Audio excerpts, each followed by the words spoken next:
All right, Bill Barr is still testifying on Capitol Hill before the House Judiciary Committee. Can we show that, Melinda? Is that still going on? Okay, good.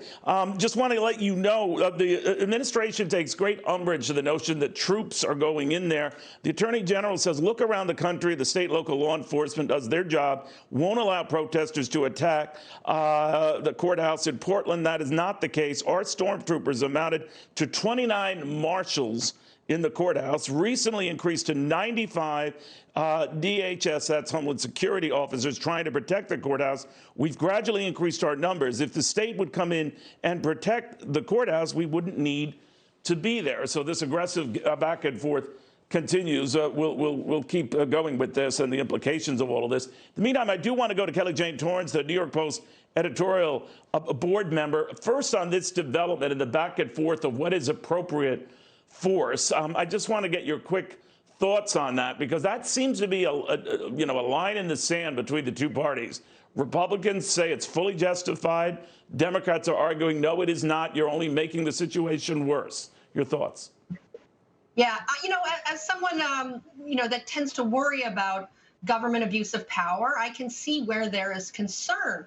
But in this situation, I don't think it is undue use of force. As you mentioned before the break, Neil, Portland has been on fire for weeks now. They have had 61 days now, I believe, consecutive nights of unrest, and it's gotten quite violent.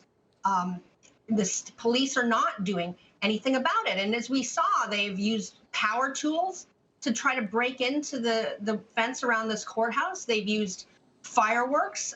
This is not a peaceful protest. Some of the people in Portland, of course, are peacefully protesting, but quite a number aren't. And, you have to protect federal property, and the state and local government aren't doing it. And so, yes, you want to be careful. You don't want too much use of force. And states do bristle when the feds come in, but, they really weren't doing their job. And somebody's got to stop this. Again, this is a federal courthouse that's being breached. And we saw, Portland actually declared it a riot late Saturday night in Seattle, in that city, with what was going on there, also declared a riot. Again, that's the local government saying that it's gotten that serious. So it's, you got to be careful. But I think what's going on in these cities, it really has to end.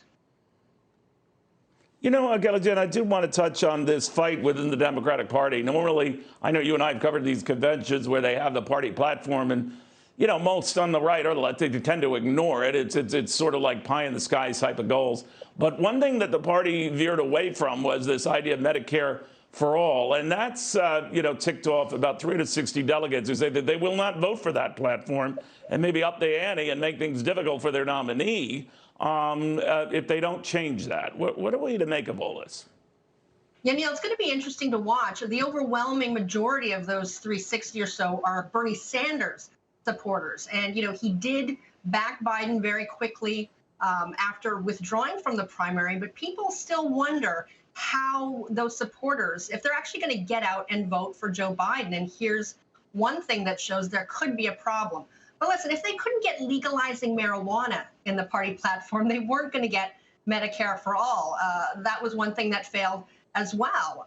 Now, this is something, obviously, that Bernie Sanders supporters, Elizabeth Warren was another one in the debate. But, there was that big moment at one of the early Democratic debates where they were asked who supported Medicare for all and getting rid of private insurance. And only two of the candidates put up their hands.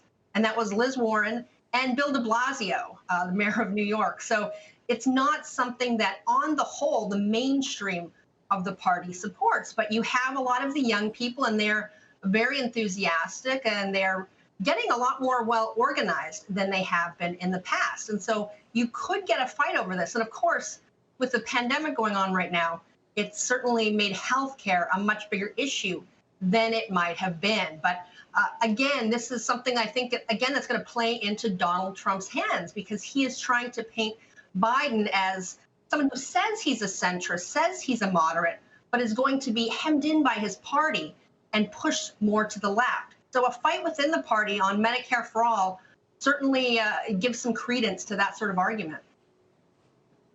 All right, we'll watch it closely. Kelly Jane, great catching up with you as always, my friend. Be well, be healthy. Kelly Jane Torrance.